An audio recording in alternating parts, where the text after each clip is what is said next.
నిన్నటి రోజున మన యురేనియం గురించి మన కర్నూలు జిల్లా ఎమ్మెల్యేలు అయితేనేమి మంత్రి గారు అయితే మంత్రి నిన్న యురేనియం గురించి ఏదో మాట్లాడినారు వాళ్ళు. అడేమో వైసీపీ ఎమ్మెల్యే పోయి బీభత్సం చేసినారని మన పత్తికొండ ఎమ్మెల్యే గారు శ్యాంబాబు గారు మాట్లాడినారు. అదేవిధంగా మన ఆదోని ఎమ్మెల్యే గారు పార్థసారథి గారు అది ఇప్పుడు కాదు, మా కూటమి ప్రభుత్వంలో కాదు, 2022-23లో జగన్మోహన్ రెడ్డి ప్రభుత్వంలోనే తవ్వకాలు జరిగినాయని అనే విధంగా మాట్లాడినారు వాళ్ళు. వాళ్ళకి ఒకటే చెప్తాను, శ్యాంబాబు గారు బీభత్సం ఏమి సృష్టిలే, మేము అక్కడ బీభత్సం ఏమి మేమేమో అబద్ధాలు కాదు. అది మీరు 2017లో జీవో తెచ్చి 2017 6 నెలలో 23/6 జీవో వచ్చింది. కావాల్సింటే మీరు చూసుకోండి. జీవోదిగా 23/6/2017లో జీవో ఇచ్చినారు. అప్పుడు ఇచ్చినారు. మీరు అక్కడ బోర్లు తవ్వకాలు శాంపుల్ చేసింది ఎప్పుడంటే 2017 10వ నెలలో. కావాల్సింటే మీరు 10 నెలలో బోర్లు అక్కడ శాంపుల్ తీసినారు. మీరు కావాల్సింటే మీరు ఒకటే నిజ నిర్ధారణ కమిటీ వేసి దాంట్లో నేను ఉంటాను, సిపిఐలు సిపిఎం వాళ్ళు మీరు రండి, మీరు ఒక రండి, అందరు కలిసి అక్కడికి వెళ్ళి ఎవరు అనేది వద్దు, ప్రజలను అడదాం. ప్రజలే ఎప్పుడు మొదలుపెట్టినారు, ఎప్పుడు ఆ బోర్ శాంపుల్ తీసినారు అనేది అక్కడే తేల్చుకుందాం. మీడియా మిత్రులకు కానీ చెప్తున్నాను, నిన్న మీరు అక్కడ ఉన్నారు, మీడియా వాళ్ళందరూ వాళ్ళు ప్రెస్ మీట్ ఇచ్చినప్పుడు మీరే ఉన్నారు. ఇది నేను చెప్తున్నాను, 2010లో కావాల్సి ఉంటే చూసుకోండి. మీడియా మిత్రులకి అందరికి ఒకటి చెప్తున్నాను,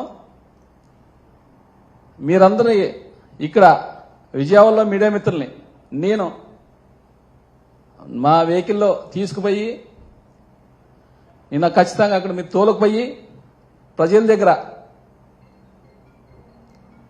ప్రజలు మీరే అడగండి, ఎప్పుడు తవ్వకాలు జరిగినాయి, వైసీపీ ప్రభుత్వంలోనా లేదా కూటమి ప్రభుత్వంలోనా అనేది వాళ్ళే చెప్తారు.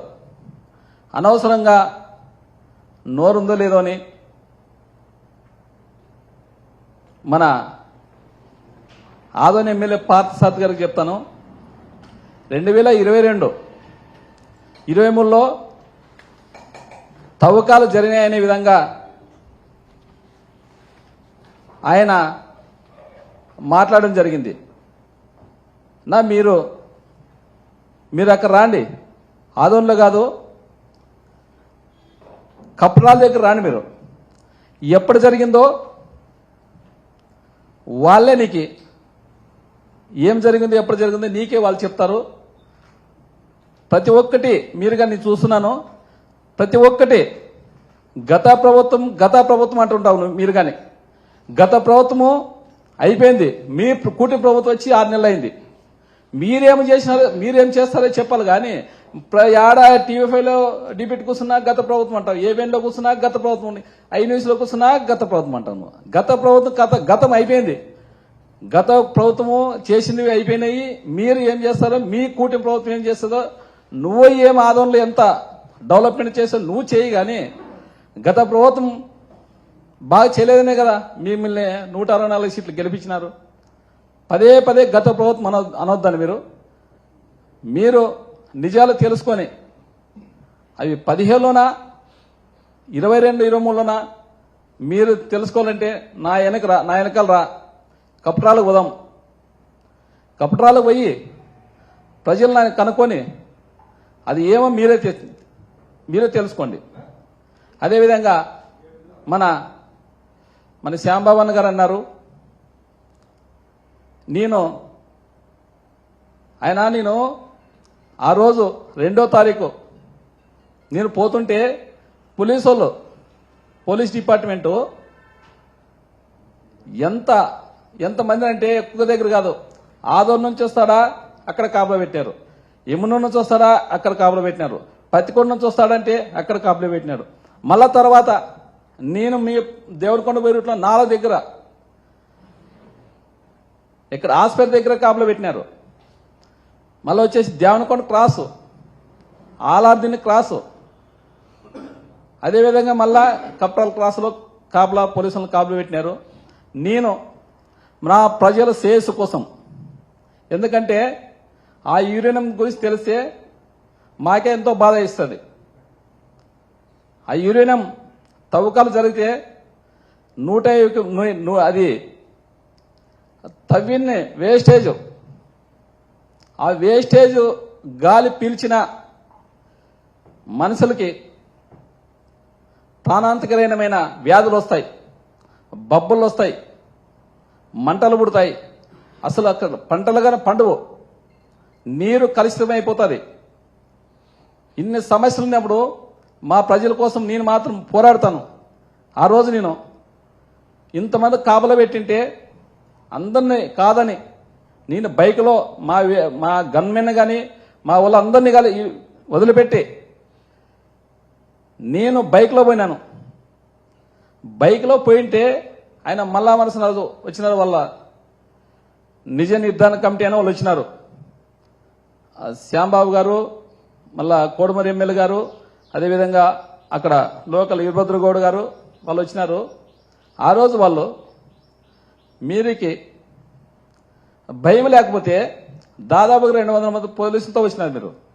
నేనేమో సైకిల్ మోటర్లో వచ్చినాను. సైకిల్ మోటర్లు ఎందుకు? ప్రజల కోసం వచ్చినాను. ఆ ప్రజల కోసం సైకిల్ మోటర్లో వచ్చింటే మీరు ఏమన్నారు? నన్ను నువ్వు ఎమ్మెల్యే, నేను ఎమ్మెల్యే, నన్ను మీరు ఒక జోకర్ మాదిరి సైకిల్ మోటర్లో వచ్చినారు అన్నాం మీరు. ఇప్పుడు సైకిల్ మోటార్ వస్తే జోకర్ అవుతారా ఎమ్మెల్యే గారు? అంటే వెహికల్లో పోతేనే జోకర్ గారా? నేను ఒకటే చెప్తున్నాను. మళ్ళీ ఇప్పుడుండే మన నిమ్మల రామానాయుడు ఆయన సైకిల్లో ప్రచారం చేసినారు. అంటే ఆయన సైకిల్లో ప్రచారం చేస్తే ఆయన జోకర్ అయిపోతాడా? ఏదన్నా కానీ మాట్లాడేటప్పుడు కొద్దిగా మాకు అధికారం ఉందో లేదని అనవసరమైన మాటలు మాట్లాడకూడదు. ఆయన మీరే చూస్తున్నారు కదా, ఇప్పుడు ట్రోల్ అవుతున్నా కదా, సైకిల్లోనే కదా ప్రచారం చేసేది. నీకు 15,000, నీకు 15,000, నీకు 18,000 అక్క, నీకు 18,000 అక్క అనేది సైకిల్లో పోయే కదా. అంటే ఆయన జోకర్ అయిపోయినా? ఏదన్నా మాట్లాడేటప్పుడు ఖచ్చితంగా ఆలోచన చేసి మాట్లాడాలా. జోకర్ అంటే ఏమి? ఎందుకోసం అంత సైకిల్ మోటార్లు పోతా జోకరా? పోలీసుల కోసం పోలీసులు అడ్డుకుంటే మా ప్రజలు ఎంత ప్రాణాంతకమైన. ఇప్పుడు ఈ రోజు మేము ఆ రోజు అంతా చేసిన దానికి ఈరోజు దాన్ని రద్దు చేసే విధంగా మాట్లాడినారు. అదేవిధంగా ఇంకోటి చెప్తున్నాను, అక్కడ ఆ ఊరు వాళ్ళందరూ సోషల్ మీడియాలోన పోస్టులు పెట్టినారు. మనకి ఇట్లా ప్రాణాంతకమైన, అది చాలా డేంజర్, అది వస్తే మనకి చాలా ఇబ్బంది అయితే మన ఈ గ్రామాల్లో ఉండే పరిస్థితి లేదు అనే విధంగా పెట్టింటే పోలీసులు మీకెందుకు అంత భయం? దాదాపుగా 100-150 మందిని పిల్లల్ని అక్కడ ఉండే గ్రామస్తులు పిల్లల్ని తీసుకొచ్చి కేసులు పెట్టే విధంగా పిలుచుకొచ్చేస్తే మొత్తం ఆ గ్రామస్తులు మొత్తం అందరూ వస్తే అప్పుడు వదిలిపెట్టినారు. మీకెందుకు భయం అని చెప్తున్నాను నేను.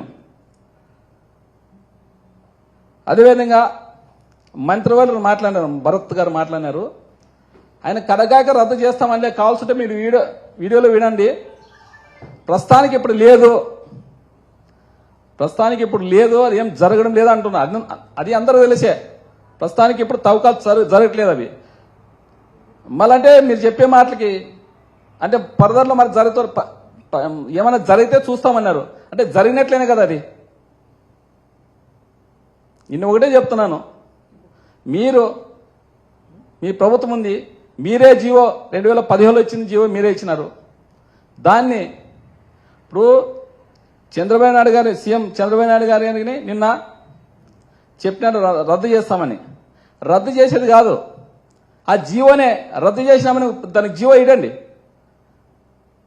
మీకు ప్రజల ముందర ప్రేమ ఉంటే మీరు ఆ జీవోనే రద్దు చేయాలని మేము కోరుతున్నాం. ఎందుకంటే మేము మాత్రము మీరు ఇప్పుడు మభ్యపెట్టి తర్వాత దాన్ని ఏమన్నా చేస్తామంటే మేము మాత్రం మా ప్రజలు మేము అసలు ఒప్పుకోం. దాని గురించి ఎంతగానో మీరు ఏమైనా జోకర్లనండి ఇంకా ఏమన్నా అండి, మేము మాత్రం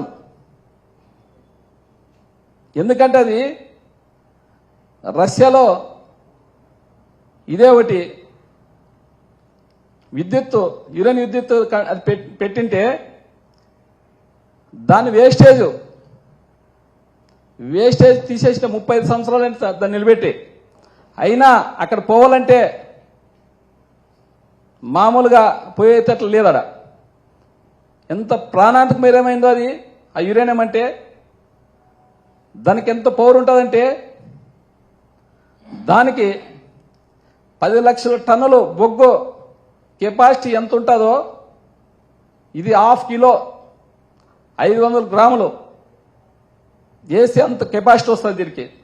అంత పౌరు నింది అక్కడ మీ తవ్వకాలు జరిగితే అక్కడుండే ప్రజలు ఎవరు అసలు ఉండే ప్రసక్తి లేదు. మేమేమి భయభ్రాంతులు ఏం చేయలేదు.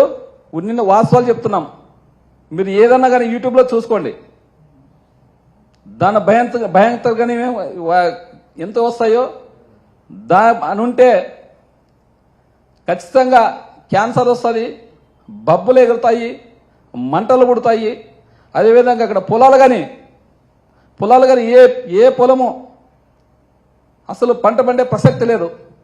నీరంతా మొత్తం కలుషితమైపోతుంది. ఆ నీరు కలుషితమైపోయింది నీరు తాగితే ఖచ్చితంగా అందరికీ ఈ రోగాలు వస్తాయనే విధంగా మేము మాత్రము దాన్ని గట్టిగా పట్టుకొని మన ప్రజల కోసం మీరు ఎప్పుడే కాదు, ఇప్పుడు రద్దు చేసినా మాత్రం కాదు, మీరు ఎప్పటికీ చేయమనే విధంగా వైసీపీ ప్రభుత్వం మీద నెట్టేస్తే మీకు ఇంకోసారి చూపిస్తా. మీరు కావాల్సి ఉంటే ఎక్కడైనా దొరుకుతుంది జీవో. అది 2017లో 6వ నెల 23వ తారీఖు జీవో ఇచ్చింది. అది ఎప్పుడు ఎవరున్నారు? అప్పుడు జగన్మోహన్ రెడ్డి సీఎంగా ఉన్నారా, లేకుంటే కూటమి ప్రభుత్వం అప్పుడు ఉందా? మాకదే ఒకటే చెప్పాలా. 17లో ఎవరు ముఖ్యమంత్రిగా ఉన్నారు? మేము అది ఒకటే అడిగేది. ఇంకొకసారి కానీ చెప్తాం మేము, మన సీఎం చంద్రబాబు నాయుడు గారికి దాన్ని ఖచ్చితంగా మీరు రద్దు చేయాలనే విధంగా మేము ఇంకొకసారి చెప్తాము. ఎందుకంటే ఆ తవ్వకాలు జరిగితే మన శ్యామానికి అని చెప్తున్నాను నేను, మీరు కానీ పక్కలోనే ఉండేది, మీ కాన్షియస్ కానీ పక్కలోనే ఉండేది, దూరం లేదు.